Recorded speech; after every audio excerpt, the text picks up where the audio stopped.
Olá, nós estamos no laccursos.com.br. Eu sou Rodrigo Belmonte e a gente vai conversar mais um pouco sobre a Lei 8.112.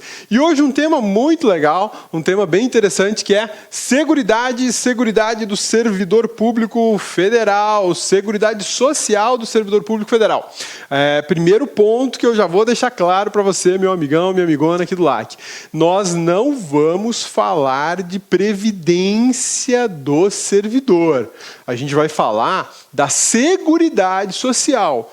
Ô, cabeça, tem diferença? Claro que tem diferença, meu amigão. Lembra lá da aula de Constituição, que tem lá um título enorme na Constituição chamada Seguridade Social, e dentro da Seguridade Social você tem Previdência, Saúde e Assistência Social. Essa sistemática de organização legislativa foi repetida, em parte, aqui na 8.112, porque a 8.112 fala da Seguridade Social do servidor, e é sobre ela que a gente conversa. A Previdência do servidor é um assunto diferenciado do direito previdenciário. Agora, no direito administrativo, a gente vai falar sobre a Seguridade Social. Basicamente, a gente vai falar sobre benefícios do servidor público e assistência à saúde do servidor público.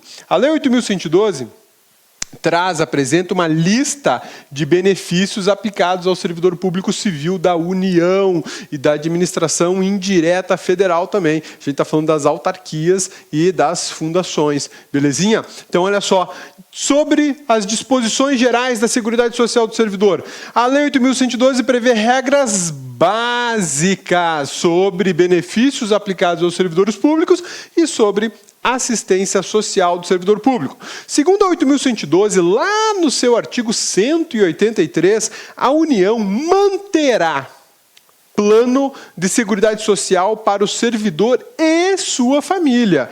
Trata-se de uma competência privativa da União de legislar sobre tal assunto, bem como gerir os planos de seguridade do servidor público federal. Então, meu amigão, pare e pensa agora numa competência privativa legislativa da União, seguridade social do servidor público.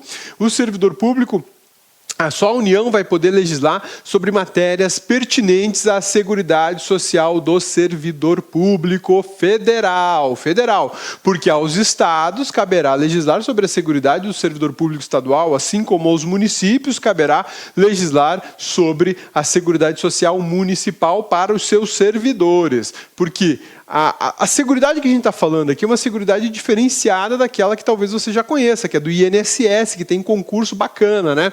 A seguridade do INSS é uma seguridade social geral, ampla, para todo e qualquer trabalhador.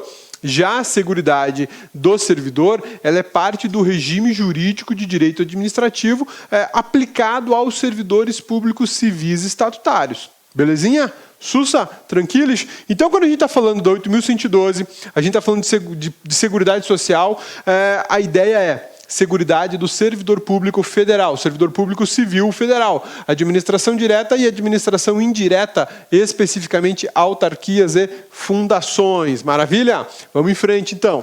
Olha só.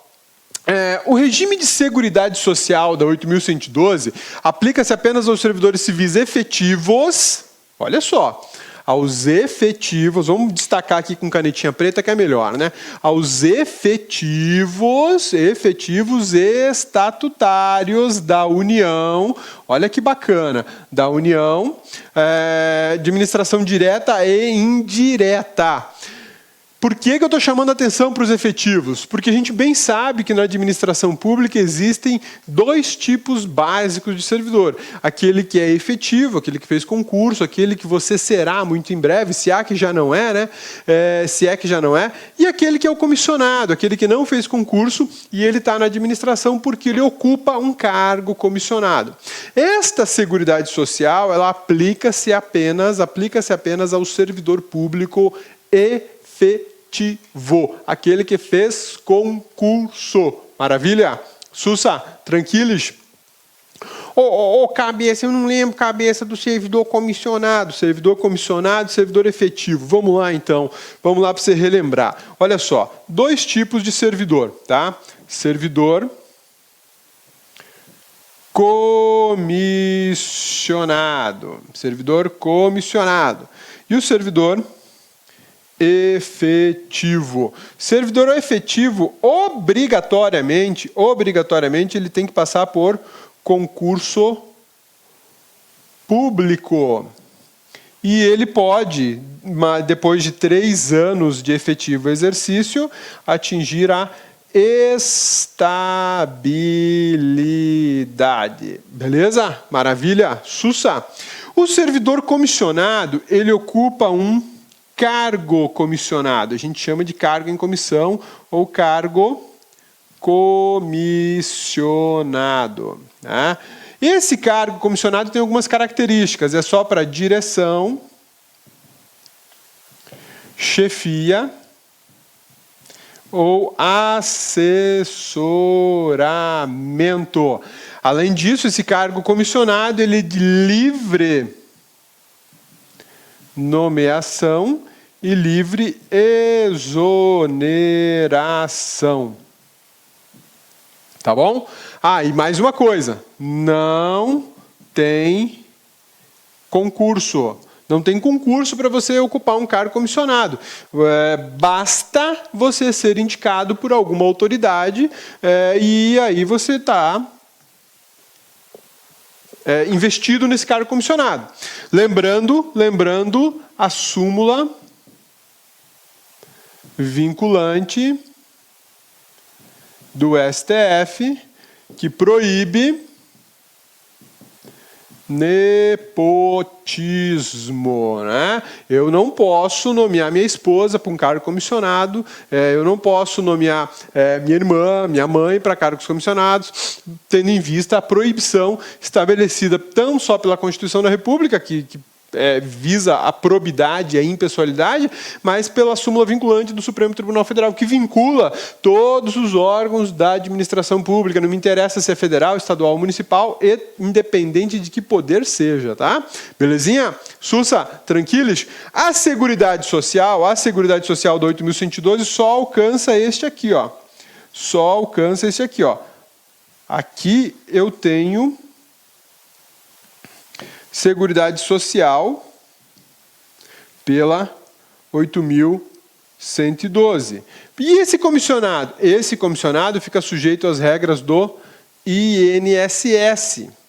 Pô, como é que funciona a cabeça? Eu tenho um amigo lá no meu trabalho que ele é comissionado, ele é só comissionado, ele não tem cargo efetivo, ele não é cedido, enfim. Ele é nomeado de cargo de livre nomeação e exoneração. E ele foi fazer uma cirurgia e precisou de uma licença precisou de um afastamento em razão da cirurgia, para tratar da saúde dele, beleza?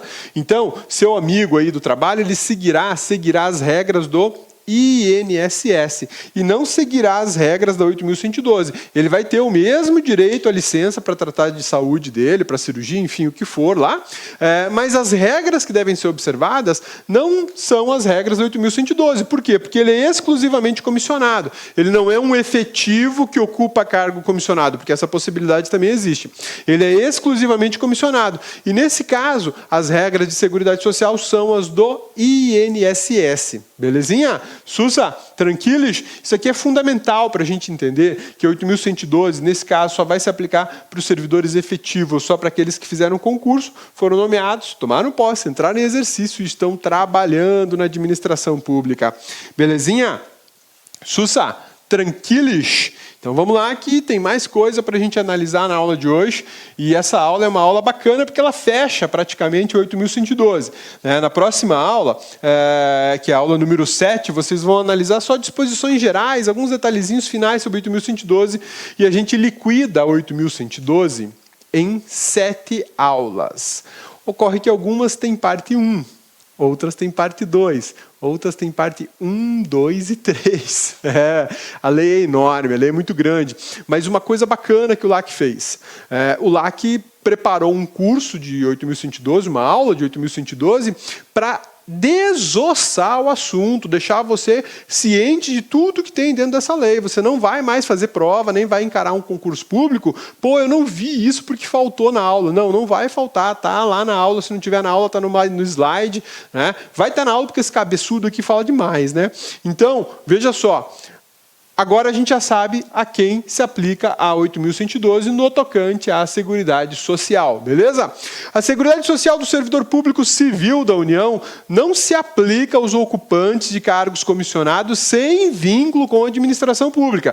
Quem que é esse ocupante de cargo comissionado sem vínculo com a administração pública?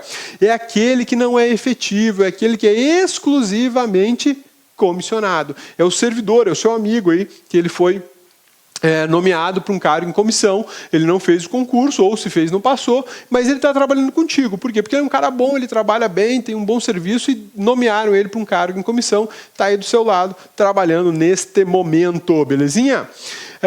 Veja só, a Seguridade Social ela tem uma vinculação muito estreita com o servidor público em atividade. Olá, meus amigos! E aí, gostou da aula do professor? Grande aula! Quer continuar assistindo essa videoaula? Aliás, quer fazer o nosso curso completaço para a Universidade Federal do Ceará 2016, edital publicado? Então acesse o nosso site laconcurso.com.br e você vai ter um curso aí fantástico que vai te ajudar na sua preparação. Só mais um recado. Tá vendo o material dessa aula que você acabou de assistir? É só você clicar aqui embaixo e lá no site fazer o download gratuitamente do material de apoio. Um forte abraço, espero você. Tchau. Clique lá.